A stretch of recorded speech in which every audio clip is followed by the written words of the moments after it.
Yo, guys, and welcome back to another live. Welcome back to the YouTube channel, people. We are back again talking about this game for whatever reason. But we're back again with Alfie, people. Big up to Yes, Alfie again. guys, how are we doing?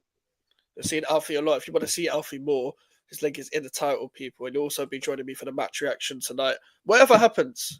So one of us is probably going to get cooked, regardless. But it's probably going to be me. Let's just be real with it.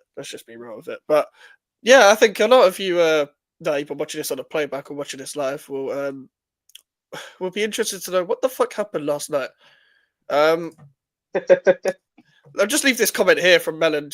Yeah, there you go. That should be interesting. When he's back next Friday, I'm sure he'll give you the full lowdown. But yeah, no, just don't have Jägermeister, people. Don't have excessive alcohol in general. Then you'll end up falling over in your own room, trying to move to people on stream and stuff like that. This is what happens when you test your limits. Exactly. When you're at your limit, you don't want to go over your limit. But listen, people, like we're getting closer to kickoff. This is the first time we've ever done a match day build up, and because it was requested by Czech on the match reaction for Newcastle to do this because I don't do watch alongs.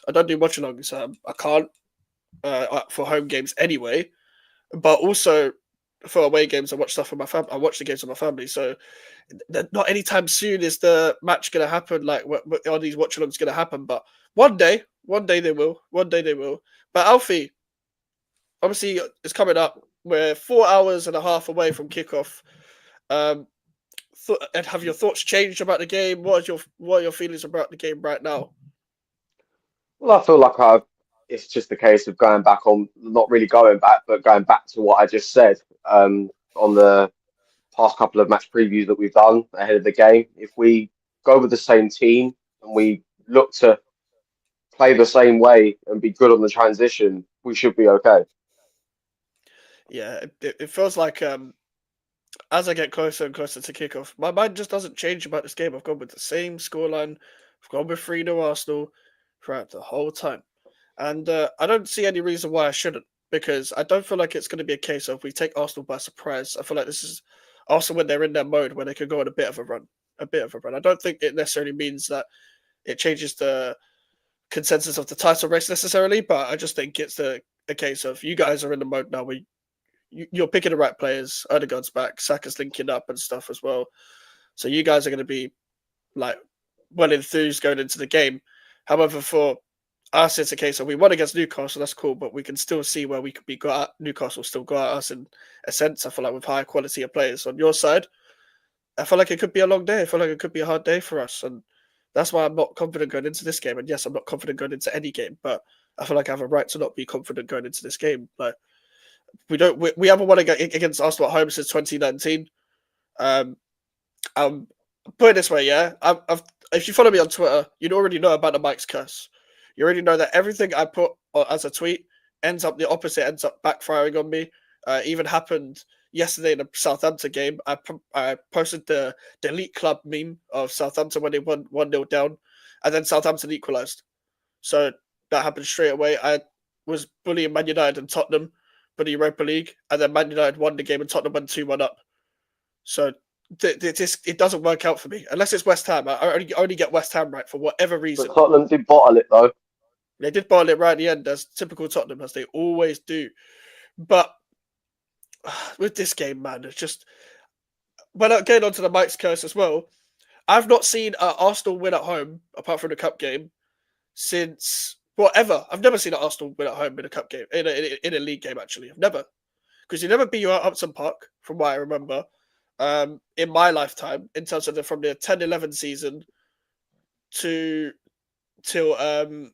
when we left in the 15-16 season. I think our actually last win at Upton Park was the Marlon Harewood game, where we scored right at the end and Alan Pardew and Wenger had that scuffle. And it was that game. I don't remember beating Arsenal because we had that 3-3 where Andy Carroll was scored a hat-trick. He bullied Koscielny and Mertesacker, but we bottled that one. We should have won that game. We've had 2 3-3s where we should have won. We've had a draw where we helped you kind of get off the title race, where you guys drew to Southampton and Liverpool. We've had some tough games, but we've never had a win. And you guys usually beat us. When it comes to your guys' record in general against us, We beat you a couple of times in the Emirates now and then, but for the most part, you guys seem to put us away anyway. So I'm not looking forward to it anyway. Regardless. Like I don't see us getting anything from this. Like I don't see a way of it. And I was with big up to Hooks as well. I was on his channel briefly earlier. It was like, where is the danger from West Ham usually? And it's like Jared Bowen. If we could get Jared Bowen on the ball, we have hope, regardless of Calafiori, because Bowen can run at Calafiori. Like it's not like Calafiori is this sick 1v1 defender. He's very good going forward, very good centre back, but he can be good. Bowen can get him if he's input in the right position. If we can get our wingers on their fullbacks, cool. But other than that, we just need the ball. We need to get the ball away from Arsenal. We can't let them have the ball. If we let them have the ball, we're fucked. We're completely fucked. Big up to AK as well. Tomorrow is a must-win or draw for my team. It is. It is. West Ham, please somehow get something today. Big up Brian as always, man. But even if we don't, bro, I can't lie. Liverpool are too clear. Liverpool are too clear right now. I don't know what you think, Alfie. Yeah, I think obviously big game tomorrow, Liverpool City. I feel like that's going to be a game where City have either got a fighting chance if they get a win or at least a point out of that game. But on the other hand, it could be a game where Liverpool just run away with the league and they're unstoppable because it Mm. looks like they're getting to that stage now. I mean, look at the way they put away Real Madrid the other night. Yeah, honestly. And this is the thing. If we win the game tomorrow, do you think we win the league? I think you win the league anyway. Yes, I think you win yeah, the league anyway, in my opinion. What do you think? I think Liverpool win the league anyway Mm. at this point in the season. Even if City do somehow turn this terrible form around, they've they've Mhm. got they've got the opportunity to make it close at least. But I think Liverpool, this in the bag for them this season. I could Oh be yeah, wrong, but yeah. I agree. Like for me, Liverpool just look too equipped. They look too confident. They they just look so well coached as well. Like I just don't see anyone catching them. Like everyone's somewhat inconsistent right now, apart from the Nottingham Forest game. I know Ryan, you've had some concerns with like the press and the way your team presses and stuff. And I know you just said there like Arsenal and Chelsea still worry you, but Chelsea no, aren't equipped don't right be now. worried about us. I've said we're not in the race this year. We're Arsenal, not there. yeah, Arsenal started too badly, and Chelsea aren't equipped right now, even though they're doing very well. I think they will be next season in the title race properly, but Liverpool are way better than Arsenal and Chelsea right now, in my opinion. So I think you guys will be fine, man. Honestly, I do and have to say though, when Allison comes back from injury, I feel like Arne Slot's going to have some selection problems because Keller has proven himself at the moment. yeah, those are the selection problems you want, though. Exactly. So there it is. Big up to Melon again, quitting alcohol off my arse off. Yeah, bruv, I've been there. I was there. If everyone goes at me for the birthday Q&A, oh, when's the Malibu coming back? When's the Malibu coming back, bruv? I said the exact same thing. I am not a fan of alcohol after that, but I've had Magnum since. I've had the odd Magnum since. I've not been drunk since. It's just about the volume of what you have. It's just that it legit just have like a one or two here and there. Don't go for the fucking half a bottle of Jaeger. What are the chances he's back on the drink next Friday? Oh, bro, it's Melon. It's Melon. He'll be back next Friday. Melon, we like listen. I've had this with friends before. I'm quitting this. I'm quitting that. Bruv, you'll be back. You'll be back. You'll send me a picture or something of you holding something. 100%. Yes, Ray, the league is yours if you manage to beat us. And I just think Liverpool got it, man. Like Mm, my only thing is with Liverpool. My only thing I've said is, can they go on this long with their squad like this? Because I still think their squad is a bit thin. However, Arsenal and Man City ain't been consistent. They're the only ones that have been consistent right now. So maybe they can keep going on. But they just keep winning and winning every week. Whether it's Real Madrid, whether it's Chelsea at home, like you still got a result at Arsenal away. You've only lost one game so far, and City don't win at Anfield unless there's no crowd there. So, mm. and even before then, the last time they won was 2003 or something like that. I think I saw a stat of that. So I just think Liverpool are just well equipped. They're just the most equipped right now. Because you could argue it with Man City and Arsenal squad as well. Arsenal and Man City squad ain't big either. It ain't massive because you sold half your players, Arsenal, and Man City's squad ain't as big as people think. So no one's squad's that big. Liverpool are just the most confident. That is it. They're the most efficient. Salah's on form. Diaz and Gakpo on form. Even if Nunes isn't the greatest, he does a job, like for one game or two. Even Sabozala, even if he's not the greatest, he does a job. Any player that you can maybe criticize at Liverpool, they still do the job. Despite Konate being injured, Gomez and Kwanzaa will do a job. Can you honestly remember the last time like a manager's come in and had this much of an impact early on in the season? Conte, Yeah, but even Conte had a shaky start. Remember, we slapped them up 3-0 at the start of that season. but they still won the league. He still won the But league in then his first season. they still switched back. They switched to a back three and then went on to win 30 games that season. But I'm Yeah. talking about in the sense of he's just walked in the door and he's already running things in the league. Yeah. I don't think I've ever seen that sort of impact. I don't think people are giving it enough credit because, like, people always refer back to the Nottingham Forest loss. That's one game. One game. They've won every game in the Champions League. Have they faced Leipzig in the Champions League? No, they faced AC Milan. They faced Leverkusen. Look at the teams they faced in the Champions League. Look at the teams They they beat faced in Madrid the as Premier well. League. Yeah, and they didn't lose to Arsenal. And they beat Man United away. I know it's Man United away for Liverpool. It's easy for them, but like, cool, whatever. Klopp didn't beat them last year. So, Have they played and you got Man Spurs City yet? at home. Nah, but they'll be fine against Spurs. Where is their first game against Spurs away or at home? No idea. No idea. If it's Regardless, away, they've got to lay the ghost to rest. Fraser forced us in goal, so it doesn't matter. Yeah, they'll be fine. It legit doesn't matter. Once how's the hangover, Melon? Listen, hey, long day Not for good. Melon. Not good. Long day for Melon. Liverpool aren't smoked this season. Real Madrid, Milan, Bologna, slot is cooking. Look at the teams they're facing. Like, it's not easy to just go and wipe these teams. People would be like, oh, but Real Madrid had this, this, and this. Doesn't matter. It's Real Madrid. You think a lot of these teams could beat Real Madrid even with an injury crisis? Even though Real Madrid have been bad this season? Like, not many teams can. I know Real Madrid are not doing well in the Champions League, but remember, Borussia Dortmund were 2-0 up and they lost 5-2. Liverpool aren't built like Borussia Dortmund. They're built different. Yeah, they just put Real Madrid away. Conor Bradley sunned Mbappe, bro. How many times do I have to say this? That's one of the biggest pocket jobs of the season so far. Even without Trent, Conor Bradley's very good. He hasn't been in first team football for that long, and he's done a great job. He's now a first team player. Trent may come back. And an international for Northern Ireland. Yeah, exactly. His career is just going on a high. It's also doing Forest a disservice because they're a fucking good team this year. Yeah, exactly. Listen, Forest have got some results. Like, even though they've lost their last two, Forest that's been giving teams a tough time, man. Giving teams a tough time. I mean, they're battered us, but listen, that. No, Nuno's got them playing well. Yeah, man. Like, they may not get Europe or anything, but it's just a case of the fact that they're doing way better than last season. They don't have to worry about a relegation battle this season. They're tough to beat. They can hit you on a counter. They may not have done that against Arsenal, but they did it against Liverpool. There's not many teams that go to win at Anfield. Liverpool don't lose many games at their ground. They only lost to Palace last season. That was it. It's nice to see. It's nice seeing teams that are like you'd expect them to finish mid-table towards relegation fight actually having a go at the top, like the top teams this season. But I don't think I've seen this since Fulham got to Europa League final back in 2010. Oh, West Ham and Leicester. Yeah. We got to the semi-final. We won the Conference League. Leicester got it. Like, we're the only. They'll probably be Villa now, but we were the first team in a long time outside the Big Six to get Europe 3 seasons in a row. Yeah, to be fair, what am I saying? Wolves a couple of seasons ago with Nuno, but that was Wolves, yeah.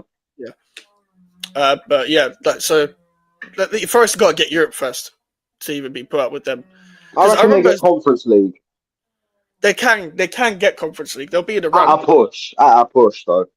Do you know what it is? I'd like to see a team that, because it's not going to affect West Ham because we're shit. Like, it's going to be a team that nobody expects them to get Europe. I want to see a team that's never got Europe it hasn't got Europe in a while, like a Forest, a Brentford, a Fulham, whoever it is. So just to go and get Europe, go and grasp it, go try and break the Big Six. Because put it this way, yeah, it comes to a point where when was the last time it was the Big Six teams that finished in the Big Six in the top six, all of them? Because it wasn't last year, it wasn't the year before. Tottenham, because 17-18? Was it 17-18? Maybe 18-19 as well. 18-19 then. Because 19-20, Leicester were in Europe. And the next season, Leicester and West Ham were in Europe. Yeah, and you were 8th after that as well. and Tottenham were Don't 7th. remind me. What was the? And then in the season after that, Man United were 8th. I'm pretty sure. Oh no, Man United was 7th or something like that. Man United were either 7th or 8th. I can't remember. But under Ranić,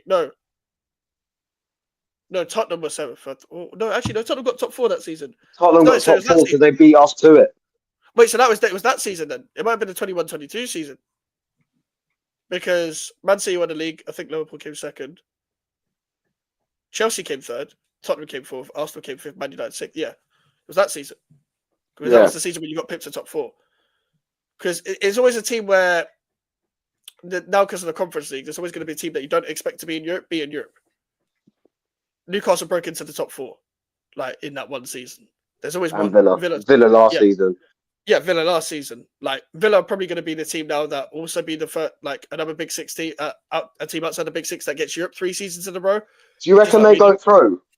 Do you reckon they go through? But it is. Do you reckon they go through in the top 8 in the Champions League or through the playoffs? I think they just make the playoffs, like as in like they just miss out on the top 8 because They've done they've well done well. though. Yeah, I don't think they've lost yet. No, they haven't. They drew to Juventus. Beat Young Boys. Beat Bayern. Mm. Did they play Bologna? I think Yeah, they did. Yeah, they beat they Bologna. played Bologna before Liverpool played them Yeah, they beat Bologna. and drew to Juventus. Yeah, Yeah. So and it beat Bayern Munich, of course. Leicester just tore the script up that season. We won't ever see that again. Yeah, the 15-16 season as well. Obviously, the tremendous Leicester. Like that season with Ranieri. I'm excited to see how they do under Ruud van Nistelrooy. Honestly, I'm excited to Yeah, see how they do. I would be excited if we didn't face them after you lot. But after that, I'll be excited. I just But find it crazy that Jamie Vardy broke Ruud van Nistelrooy's goal record on the same day that Ruud van Nistelrooy signed as Leicester manager. full circle moment. Exactly. Now they're What going to be linking up together. I wonder what Ruud's going to make of Vardy drinking a Red Bull before each game. The Red Bulls and Skittles. Bro, do you know what's funny about that as well? Ruud van Nistelrooy's last game as Man United manager was beating Leicester. Yeah. Beating Steve Cooper's Leicester. He was like, I could do a better job. Like, so he's seen the good in that team. Like, he'll probably get them well organised, hard to beat, hit them on a counter. He got the best out of Cody Gakpo at PSV. Mm. So we'll see from there. Like, Gave us trouble as PSV manager. Yeah, I was asked yesterday on True Gouda channel. Shout out to True Gouda, by Tony from Early Doors Football TV. Shout out to Tony as well. Like, would have I taken Van Nistelrooy at West Ham? I didn't have enough of sample size because I only watched the games against Arsenal in the Europa League, like in terms of PSV, and in terms of Man United, I think I only watched one game. That was against Chelsea, so I didn't really have enough to go off what his style of play actually is for whether I'd take him or not. But I think in terms of what we need, is just a manager that likes to play on the front foot. Like, just straight up, not even just because we need to see that football at West Ham, but it's been more for the fact that gets the best out of the players, for sure. So there you go with that one. But overall, going into this game, bro, we were talking briefly off camera about Gabriel. Do you reckon he'll be fit? Because there's some stuff about him not being fit for this game. Well, first of all, like I said to you, it didn't look like there was any problem against Sporting. He certainly played all right. Obviously got a goal. Mm-hmm. Didn't look like there was any problems. I don't know where this has all come from, but I'm pretty sure he'll start. Yeah, because I'm looking at it now. Like, I'm just trying to look. It just more of a seems like a mind games thing to maybe keep your cards close to your chest, sort of thing. So, staying on that, what would be the lineup that you go with? Obviously, in goal, David Raya. I'd go Calafiori at left back, Gabriel Saliba as the centre backs, Timber at right back. Keep the same midfield from Tuesday night with Rice, Erdegaard, and Partey. Martinelli on the left wing, Havertz through the middle, and Saka on the right. If it ain't broke, don't fix it. And that team worked quite well. You could also argue that for the Forest game. If it ain't broke, don't fix it. Yeah, but we didn't have Rice and Havertz in the team against Forest. Yeah. They were rested. So you rather Havertz over Jesus? I mean, in certain games, you can switch it up with, like, depending on how you want to approach the game. Like, if you're playing it on the floor and you're doing link up play, then you play Jesus. But if you want balls into the box, Yeah. you need Havertz because he's the only semi-tall striker we've got, and he's not even a striker. Fair enough, man. Fair enough. Big up to Colin. Good afternoon, guys. I think we'll win 2-1. Oh, fucking hell. The key, I feel, will be who wins this battle in the midfield and stopping Saka. I just hope Loppy doesn't go into this negative. Still want Loppy sacked. I mean, you're more positive than me. I don't know why even my dad texted me saying he was feeling positive. I don't know what he was smoking today, but, like, legit, I don't know what's going to West Ham fans about one game, and some people are feeling positive. What happened? Like, I know it's Newcastle. I know we beat them away from home, but Jesus Christ, guys, look at it. Like, look at our record against Arsenal. Look at I mean, us. at the end of the day, it wasn't the Newcastle team that broke into the top four, is it? They're not the same team. I mean, I'm hearing rumours that Isak wants out. It's just like we are monitoring Isak's progress quite closely. You've been linked It's with not the Isak same for like team. 2 years, bro. True. You were linked with Isak before you moved to Newcastle. Your fans were following his car around. Yeah, we should have fucking got him then. Like, I don't think you guys are signing a striker anytime soon. You got We King need Kai. one. We need one. Well, we've been saying you need one for about a year and a He ain't a half. fucking he ain't a fucking king either. He's a pillock. Watch him score today. He's so shit. He'll score today, and that would kill me off. That would finish me off. Havertz and Rice scoring again. I just can't be bothered. Just can't be bothered for this shit. Going on to the West Ham lineup, I'll keep it unchanged as the Newcastle one. So Fabianski, Wan-Bissaka, Tadibo, Kilman, Emerson. If Tadibo is fit, and if Emerson is fit as well. If they're not fit, then by all means, please just write us off. Because I can't be asked with Mavropanos, Sufal, whoever comes in for them to. I'm not asked. I'm not asked. I don't care. I can't be bothered for them. Soler, Souček, Paquetá, they have to stay as the midfield. And also Somerville, Antonio, Bowen. Antonio did play well against Lloyd Kelly and them lot, but you're coming up against Gabriel and Saliba most likely. I need to see you rise today. Like, it's going to be a physical game, so maybe you can try and rise to their battle.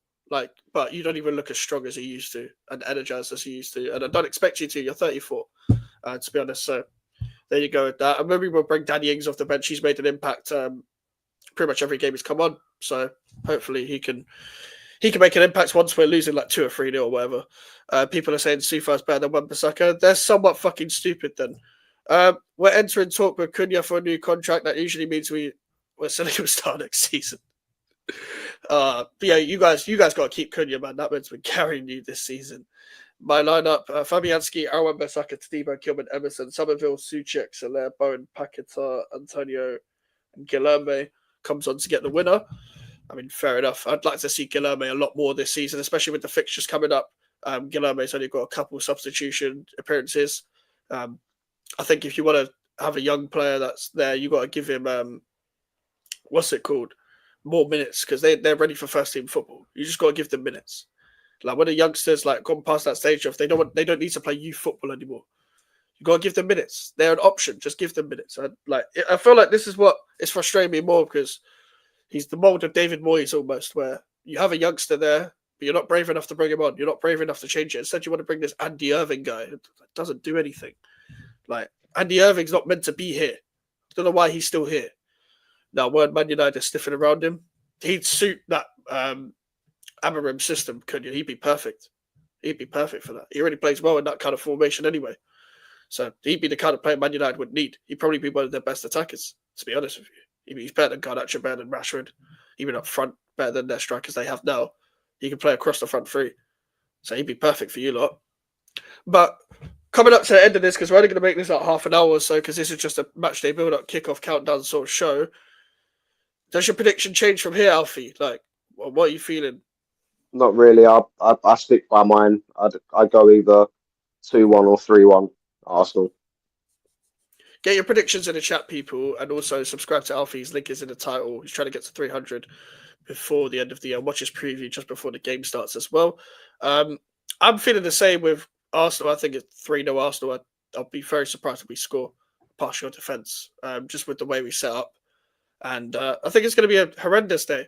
and then people get the reality checks once again about what West Ham are like and what Lopetegui's like, etc. We are just trying to survive out here. We're just trying to survive. Hope we get Ferguson in January.